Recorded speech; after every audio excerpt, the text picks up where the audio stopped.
once again, you're welcome to the show. I'm so excited to have you today. And this is Port Series. My name is Olushola.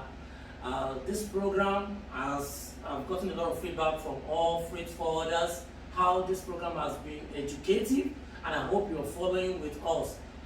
People at the diaspora have also informed us that they are interested in this program. So should you be having any question, you can also reach us at Royal Renacido on Instagram, and also you can visit our website to drop your comments at www.royalrenacido.com. Without much ado, once again, I want to welcome my guest on the show, Mr. Ernest Udeze.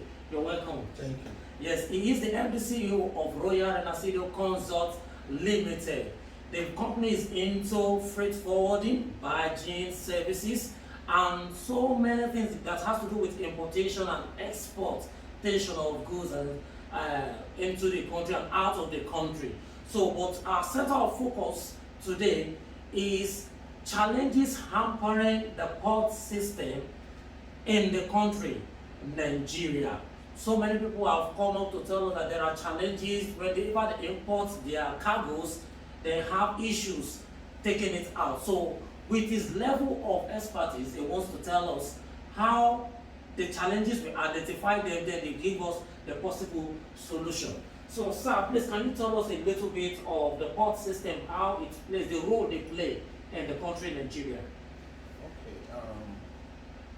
The port system in Nigeria is of a great economic importance to the country, and it played a very significant role.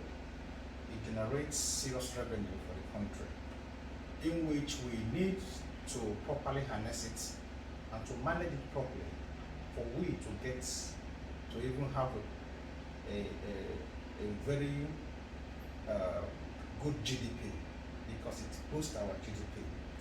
So this is a very significant role it plays. You know, custom in Nigeria have generated a lot of revenue and through the port system. So by so doing, if we're able to harness the port properly and manage it well, we'll get more GDP in that aspect. Okay. With your level of expertise in the industry, because we know you have a wealth of knowledge, and that's why we are tapping into it.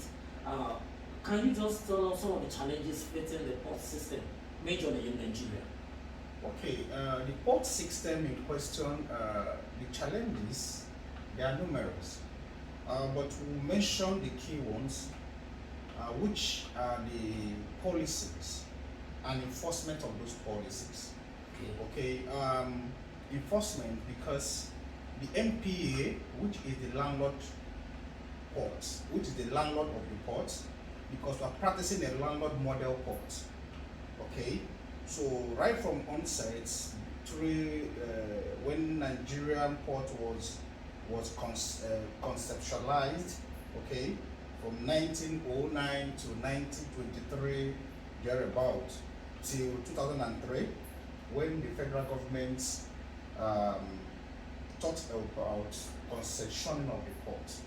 Okay, so that concessioning of the port was a turnaround of the port management in the Nigeria system by private investors to come in to manage the port, in which they were practicing now a build, operate and transfer, that is BOT.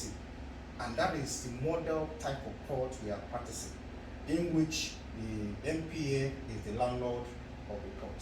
So MPA meant to enforce those agreements they had when they handed it over to these private sectors. There has been an agreement. You have to build, you have to operate, you have to transfer.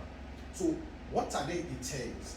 Because before now, our ports deteriorated. There was no equipment to manage them. Now these people come in, the private investors come in to equip the port with machineries, with equipment to handle the cargoes. Okay. Now, but you know, this lease was for 10 to 25 years. From 2003 to date, till now, it's about 16 to 17 years that I've spent. And since the section of 2003, concessioning, they have equipped the port with machineries. And you know that these machineries undergo tear and wear. So at this moment, what we have in the system, the machines that are still present are those that the one that purchased within that period of 2003 to date. So they are welled out. They are no longer as functional, efficient as they were when they brought in. So they need to refurbish or rehabilitate them. Okay, so for our ports to function to the optimum, the policy makers and enforcers should able to go back to the drawing board to know if these ports are meeting to the demands of what they are agreed on. If the equipment are functional properly, if it's not, compel them to do so that we have a functionable equipment to handle these cargoes. Okay, so and these are the reasons why we're having serious conjunctions. Because when a vessel calls at your port, it takes over. A vessel that meant to be discharged within a space of 24 to 48 hours spends a week and 2 weeks, or even more than, okay, because of poor cargo handling. You know, so these are the issues we are facing. So now, if the policy makers and policy enforcers are doing their job, I bet you our port will be more than what it is today. And I will rest my case on that aspect. Okay, so you will have other things that influences causing this port decay in the system. We have issues of bad roads. The road that leads to the ports are not in good condition. Okay, you see, so here federal government needs to come in. The money they generated from the port aspect should be placed on the road to make sure that the roads are functional. Okay, because of the bad road nature, we have been trying to use the inland waterways to discongest the port by introducing barging system, which is now cushioning the effects at the moment. But in that aspect, the machineries are still not yet functional to the optimal to able to discongest this port properly. Okay, so there are issues we are having. Okay, we talk about poor port management. Okay, so those are the things, because if you don't have a good intermodal system that help you to discongest this thing, having a proper stacking area planned before the arrival of the vessel. Okay, these are the issues we are facing as a people. So the area we address these things, the better for us. All right, thank you so much. Viewers, we hope you've been able to get one thing or the other, but I still want you to follow us because this is not the end of the program. But I want you to know that if you have any comments concerning the show, you can drop your comments on our website, www.royalrenasido.com. And if you have any contribution you want to reach out to us, maybe you have some of your consignments, your cargoes that are coming in and you need professionals to handle them for you, you can also reach out to Royal Renasido Consult Limited.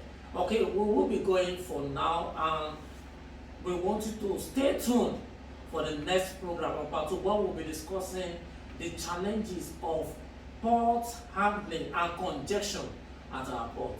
So, till then, bye-bye.